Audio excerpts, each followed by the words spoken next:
Hi, this is part 2 of the video where I made the composite mold. So it's all dried. It's a little sticky to the touch, you know.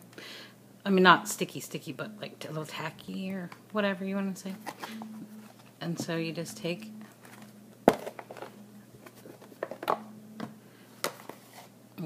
and see it leaves nothing in here. It's all clean. And then here's what you're left with. And so if any of this has gotten over onto here, because what I would do normally, but I already did this, is I would take an X-Acto knife and I would pick up all the hot glue that I had along the whole edge of here, and it comes right off. And then some of this stuff sometimes is stuck to the hot glue, or it kind of overlaps here, so I use the X-Acto knife to kind of clean up the whole edges. But see, as you can see, it ends up being flush with it, or whatever. But then these pieces just pull right out. And, okay. These pull right out, and see what you're left with is the opposite of this.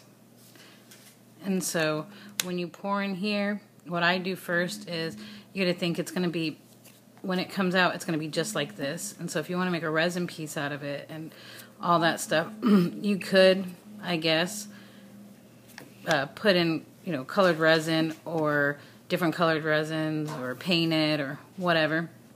But what I do is I'll take something like this, if I'm doing a lot of different colors, like this thing, and it has the silicone at the bottom.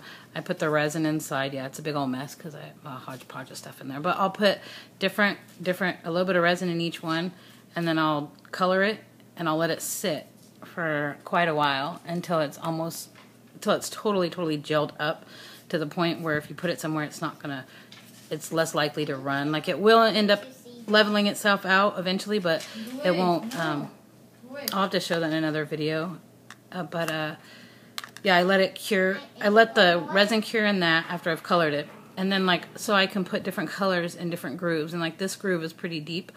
And so, like, I'll do, like, I don't know, like I can do black here, maybe a leg color here, and, like, a flesh tone, like the flesh tone all here or whatever.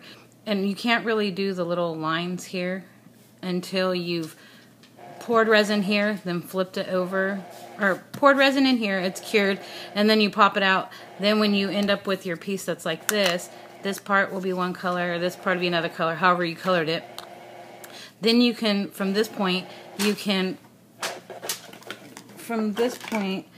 it there. From this point, you can color in the black for the stockings, and then you'll have that flesh color that comes through from what you did on this part. So it's kind of a 2-3 step process or whatever to get this to be a completely flat and totally colored deal. And then the same for this. Like when we did this one, this was a cookie cutter too. It's A Christmas Story. And since I sprayed that Pam spray or whatever, the cooking spray, it left a little bit of some watermarks on there. I don't know if you can see them too much. But that clears all up with just a nice simple glaze coat or whatever, of resin or whatever you use to glaze coat. But you can put in whatever colors and whatnot. Whatever you do, don't use the quick drying resin in this because it will melt it. Your piece will be all misformed, and this stuff will melt. I tried it. Maybe for smaller pieces it would work. I don't know, but the stuff gets pretty hot. I think it would melt it and just misshape your piece. Here's another piece I was working on. I got an awesome price on some platinum silicone, and I wanted to make sure it worked since I got it for a dirt cheap, a half gallon of it for $35. So yeah, I wanted to make sure it worked, and this is the piece I got out of it. Her with her little ice skates on and whatnot. So I'm about to paint her. The molds come out just perfectly fine, completely detailed, just like the other ones you've seen. And so, want to show yeah, the colors of it. That's that. Oh, here's the piece that I molded to make that big capuchon or whatever. So I don't know. I hope this clarified it. If you have any questions, please leave them below and I will answer them. And I will do another video here soon. I'm in the middle of moving, so it's hard to get up any videos and whatever and get what I need to get done. So I apologize for that. But if you have any questions, I will address them, and I'll show you more of how I color stuff and whatnot. So have a nice day. Thank you. Bye.